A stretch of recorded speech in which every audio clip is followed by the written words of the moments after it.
High to all. ఈరోజు మనం ప్రతి ఇంట్లో వాడేటటువంటి వాము పంట గురించి తెలుసుకుందాం. అయితే వామును సాధారణంగా అన్ని జిల్లాల్లో కూడా పండించవచ్చు. చల్లని వాతావరణం, మంచు ఈ వాము పంటకి అనుకూలం.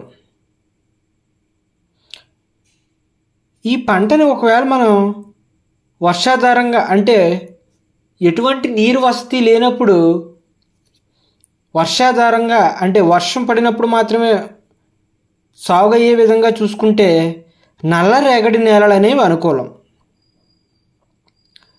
అదే ఒకవేళ నీటిపారుదల అయితే తేలిక నేలలు మనం అనుకూలంగా చెప్పుకోవచ్చు.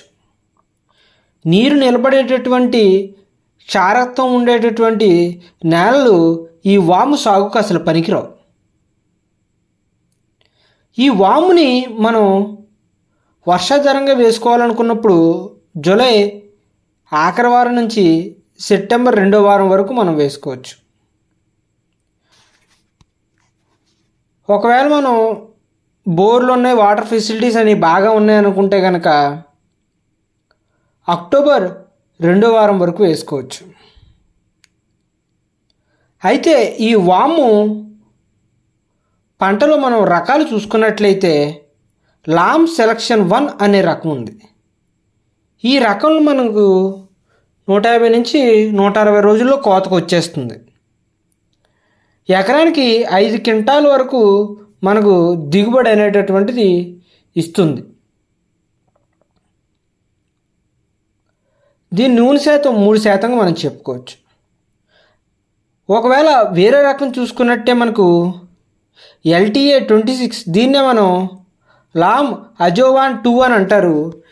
ఇది కొంచెం ఎర్లీ వెరైటీ, 145 నుంచి 160 రోజుల్లో కోతకు వచ్చేస్తుంది. అయితే ఈ రకం మనకు 5 నుంచి 6 క్వింటాల వరకు దిగుబడిస్తుంది. నూనె శాతం 4% వరకు ఉంటుంది. అయితే ఈ వామును సాగు చేసేటప్పుడు నేల తయారీ మనం చూసుకున్నట్లయితే 2-3 సార్లు మామూలుగా దున్నుకోవాలి.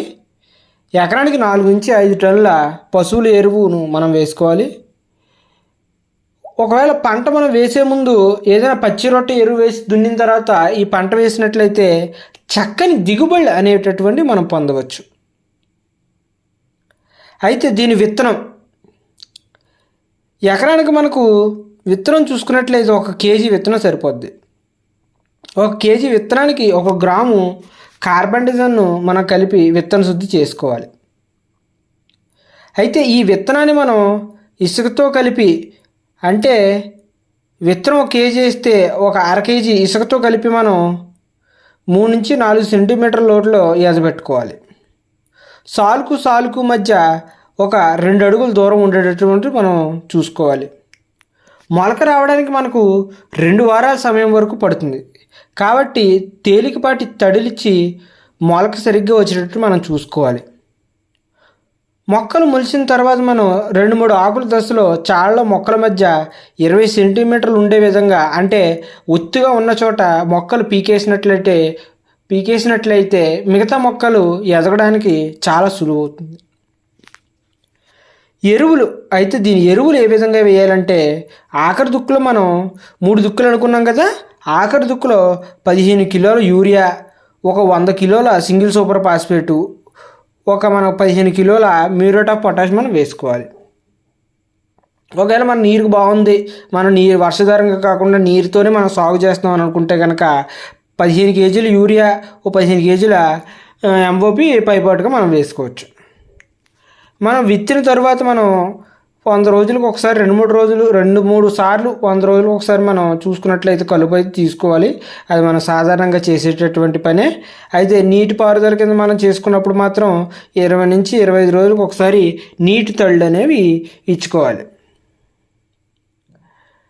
మరి దీని కోత మరియు అంతర్కృషి ఏంటంటే 140 రోజుల్లో మనకు కోతకు వచ్చేస్తుంది. కాబట్టి దాని యొక్క గింజలు గోధుమ రంగులోకి మారిన తర్వాత అది బాగా పరిపక్వత చెందిందని గింజలు రాలకుండా మొక్కలను పీకడం కానీ, లేదా కోసిన మొక్కలను 2-3 రోజులు పొలంలోనే ఎండనిచ్చి మనం నూర్చుకోవాలి.